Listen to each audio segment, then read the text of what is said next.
नमस्कार दर्शकों, स्वागत है आपका हिमाचल प्रदेश लाइव न्यूज़ जनता की आवाज़ में। मैं हूं आपके साथ देवराज ठाकुर कुल्लू से। इस वक्त आपको जो ये लाइव कवरेज दिखाई जा रही है, ये दिखाई जा रही है गोवा से, जहां पर कि आप देख सकते हैं कि यहां पर यह जो मंदिर की स्थापना हुई है।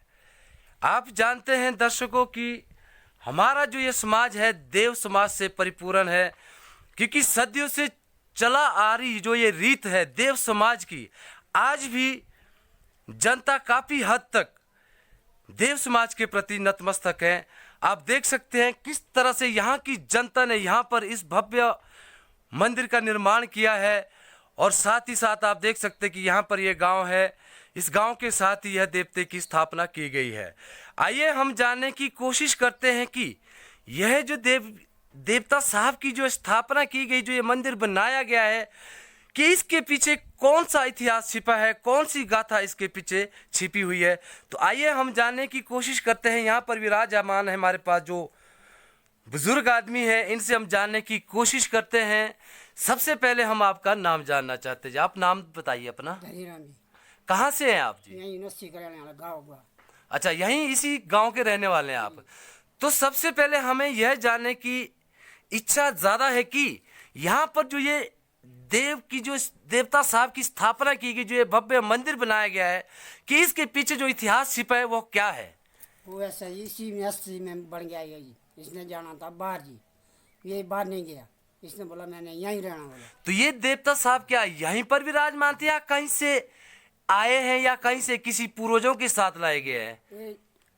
लाया था किसी ने, इसने नहीं जाना है। ये आपके पूर्वजों द्वारा यहाँ पहुँचाए गए हैं। इसने बोला मैंने यहाँ ही रहना, मैं यहाँ से बाहर नहीं जाऊँगा। तो हम इसकी पूजा हम इसकी पूजा करते हैं। हमारे को मालिक हो तभी कुछ नहीं, इसकी ध्यान से ना बाहर ना अंदर किसी को भी नहीं होते। तो आपकी जो श्रद्धा है देवता साहब के प्रति परिपूर्ण है, यह बात तो साबित हो ही रही है। पर लेकिन इसके साथ साथ आपकी जो श्रद्धा इनके प्रति है, तो आप लोगों को जो देवता साहब का जो आशीर्वाद है, जो देवता साहब का जो आपके जीवन के प्रति और यहाँ इस गांव के प्रति जो सहयोग है, तो आप इस बारे में क्या कहना चाहते हैं कि देवता साहब का कितना सहयोग है आपके प्रति? हमारे ऊपर बहुत डैमेज करी, बड़ा भारी। क्या आपने कभी पाया है इस बात को? ये मतलब वो बाहर भंगा नहीं देता ना, कुछ भी हो जाए, बाहर से आए कोई अंदर से आए, कुछ नहीं देना। एक बारी यहाँ गोली दारे आए पंछी मारने, पंछी मार के जो है मतलब शेर निकला, यहाँ पंछी नहीं मारेगी। जब शेर प्राप्त हुआ यहाँ तो फायर वाले घर चले गए। तो आपका कहना है कि जो देवता साहब यहाँ पर विराजमान है, जो स्थापित किए गए हैं, तो मतलब इन्होंने किसी पर भी कोई आंच आने नहीं दी। इवन यहाँ तक कि इंसान तो है ही, उसके बावजूद पशु पक्षियों पर भी कोई आंच नहीं आने दी। नहीं आने दी। उसके बाद इसने बोला मैंने यहीं रहना, मैं कहीं नहीं जाऊँगा बोला। इनके ऊपर मैं बहुत ध्यान है बोला।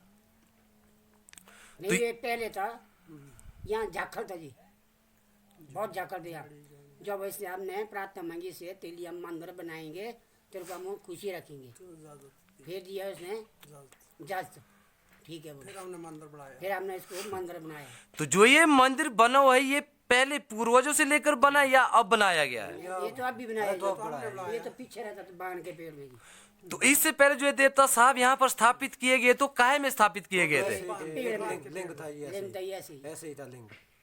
तो यहाँ पर स्थापित किस चीज में था ये पहले? बाण के पेड़ में स्थापित था। देखिए दर्शकों, पहले यहाँ पर ये एक पेड़ में स्थापित किए गए थे, और आज देख लीजिए जो जनता की जो देवता साहब के प्रति जो श्रद्धा है, उसके बावजूद इन्होंने यहाँ पर ये मंदिर की, इस भव्य मंदिर की स्थापना की है।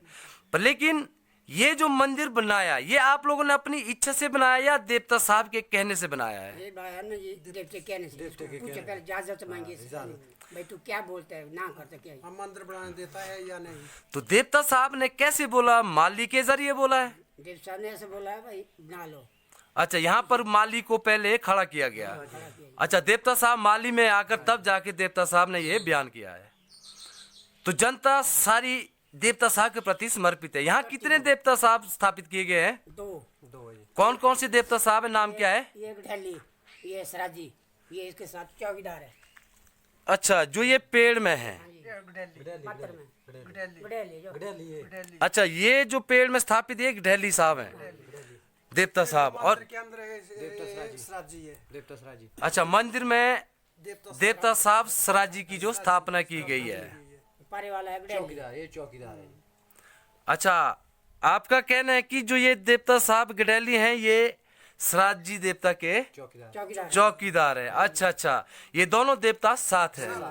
साथ में रहते, ये ओरे पूरे नहीं जाते ये। देखिए दर्शकों, आज भी हमारा जो ये देव समाज है कितना बरकरार है, लोगों की जो आस्था है, श्रद्धा है देवी देवता के प्रति आज भी उतनी ही ज्यादा है। क्योंकि इसका जो कारण है वो आप सब लोगों ने अभी अभी सुना। इन्होंने कहा कि इनकी जो श्रद्धा है देवता साहब के प्रति वो इसलिए है क्योंकि देवता साहब की भी जो इनके प्रति जो सहयोग है, इनके जीवन में कभी भी कोई ज़्यादा कष्ट नहीं होने दिए। तो इसके पीछे अगर इसका कारण ढूंढे तो ये देवता साहब जी हैं। और अब तो देख लीजिए, अब यहाँ पर इस भव्य मंदिर का निर्माण भी किया गया है।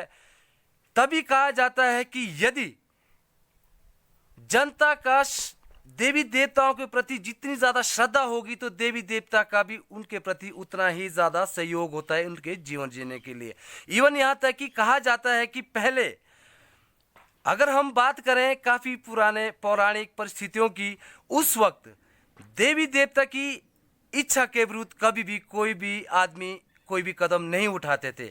वह इसलिए क्योंकि यदि कोई एक छोटी सी समस्या भी होती थी तो भी देवता साहब के पास आते थे और उन्हीं से ही इजाजत लेकर और उनके वो जो समस्याएं हैं उनका समाधान होता था।